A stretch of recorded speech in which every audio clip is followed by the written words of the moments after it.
Start. Sir, we are very grateful that this opportunity has been provided to this House to debate the working of the Defense Ministry stock.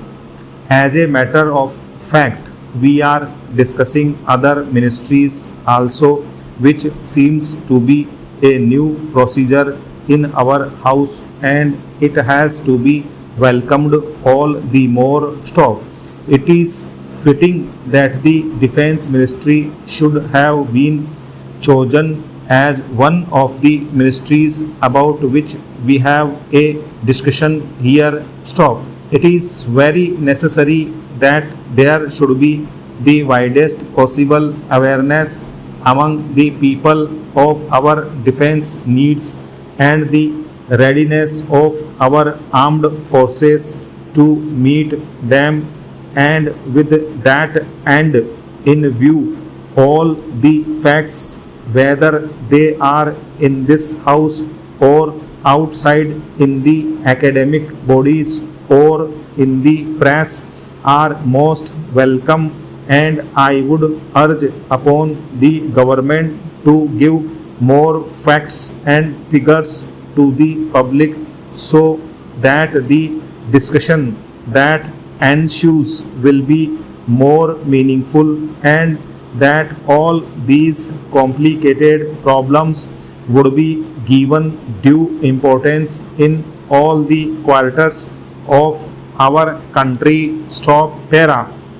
Well, sir, the problem of defense and its administration is a very complex one. Stop.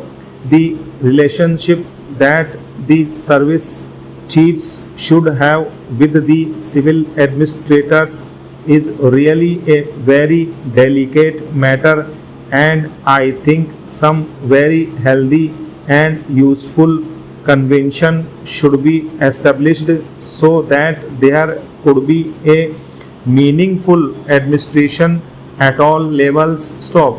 We are very happy that we have the defense minister who is regarded in the highest esteem by the people, and he and his eminent junior colleagues form a team which is dedicated to the welfare of the services and the defense requirements of our nation. Stop. I think we should give them all possible strength in the good work that they are doing so that they may be able to improve the working of our vast and variegated defense forces to make them better instruments of our national security. Stop era. Sir, as my friend suggested, the working of the defense ministry should be a little different from other ministries, and there should be some method by which quick decisions should be taken. Stop. I think this need should be kept in view. Stop. When civilians are posted in the ministry, they should not be rotated as is done in the other ministries, so that a certain expertise develops at the civilian level, with the result that they may be able to understand and master the intricacies of the armed forces, and their administration may become more meaningful. Stop. Fortunately, the present defense secretary, who is a very able civilian, has been there for a long time, and I hope the same tradition will be maintained in the matter of other officers, and the whole ministry would work in close cooperation with the service chiefs and all other military officers. Stop para. Sir, many new methods are being evolved for keeping a close touch between the minister and the army chiefs or the service chiefs, which is very useful. Stop. Weekly meetings are held between service chiefs. Stop. Para. Mr. Vice Chairman, sir, I am grateful to you for giving me an opportunity to participate in this debate. Stop. I would like to express hope that the Defense Minister must have noticed that in this debate, barring a few exceptions, everybody had to say something which was constructive in its approach. Stop. Everybody had applauded the work and the sense of duty of the Jawans and their officers. Stop. Everybody had congratulated the efforts so far made to equip our army with better weapons. Stop.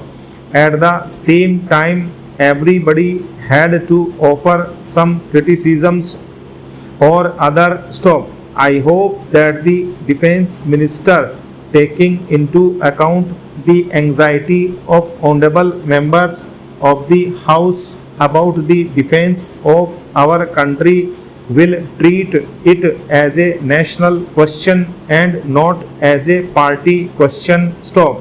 He should be equally frank and tell us what they are doing to secure the sovereignty and integrity of the country. Stop. From that point of view, I must say at the very start that the report of the defense minister has disappointed us. Stop.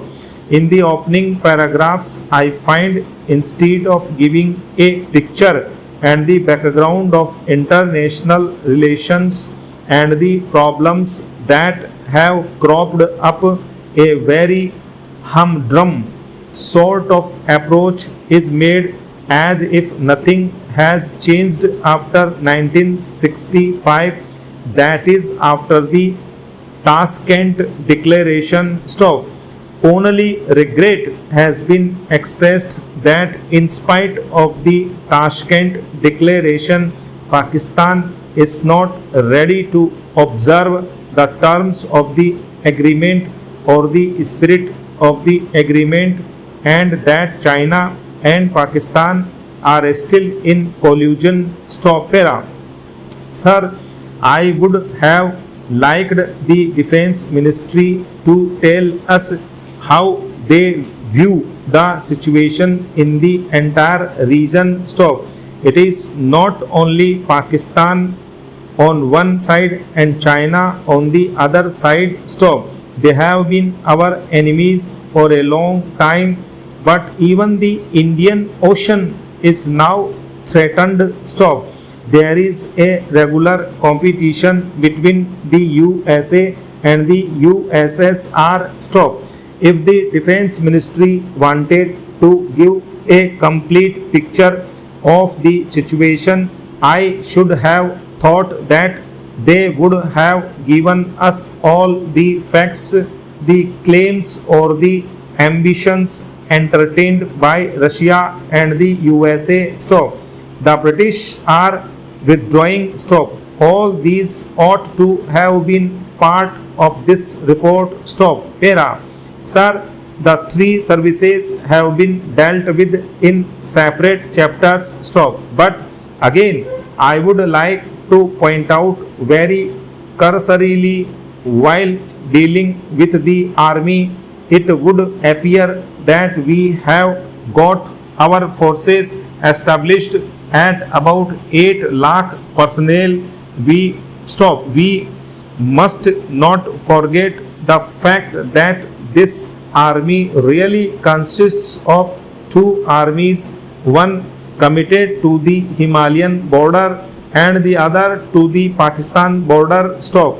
That means we have got only half the army on one side and the other half is on the other side. Stop. These cannot be exchanged. Stop. Their equipment is different. Stop. Their tactics are different. Stop. The atmosphere or the terrain in which they are functioning or expected to function is different. Stop. Anything can happen on the Punjab side. Stop.